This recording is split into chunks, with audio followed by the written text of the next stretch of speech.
Pero escucha bien el mensaje, que es lo que importa en una canción. Sigue adelante. Dice así: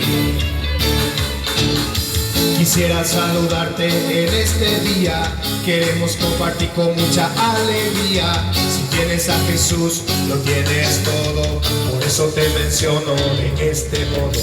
Traemos un mensaje de esperanza, tratando de valores, pura enseñanza. Campaña al aire libre, nuestra fundación, acompañamos como brazo a la educación. Dice: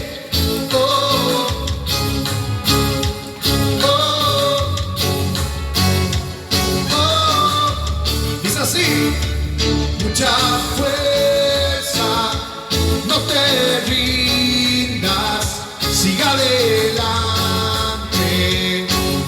que Dios siempre ayuda y levanta al perseverante. Así es que fuerza, no te rindas, siga adelante, encomiéndate al Señor y todo te irá mejor. A ver cómo suena esa palma aquí en Nuevo Guaraní. Eso, sonando positivo. Escucha bien esta parte, porque trata de lo central. Un mensaje especial para ustedes, para todos al final. Dice así, escucha bien.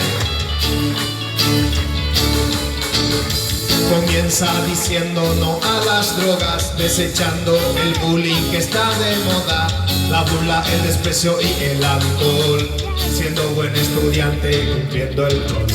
Rechaza el vapor que también daña, no creas propagandas que solo engaña.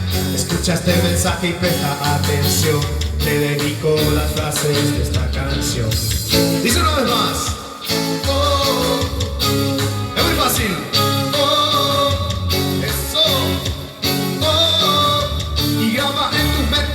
Mucha fuerza, no te rindas, siga adelante, que Dios siempre ayuda y levanta al perseverante. Así es que fuerza, no te rindas, siga adelante,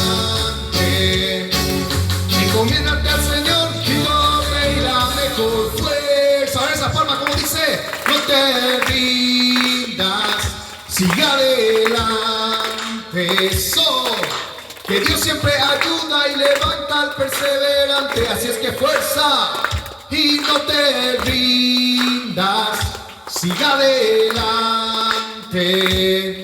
encomiéndate al Señor y todo te irá mejor. Fuerza, no te rindas, siga adelante, que Dios siempre ayuda y levanta al perseverante. Así es que fuerza, no te rindas, siga adelante, encomiéndate al Señor y todo te irá mejor. Así es que el éxito y la meta siempre estarán en el mismo lugar, pero depende de ti si ahí quieres llegar, diciendo no a las drogas, no al bullying, no al vapor, no al alcohol y sí al estudio, sí a los valores. Esto es Campaña al Aire Libre, transmitiendo un mensaje a tu corazón, mensaje positivo.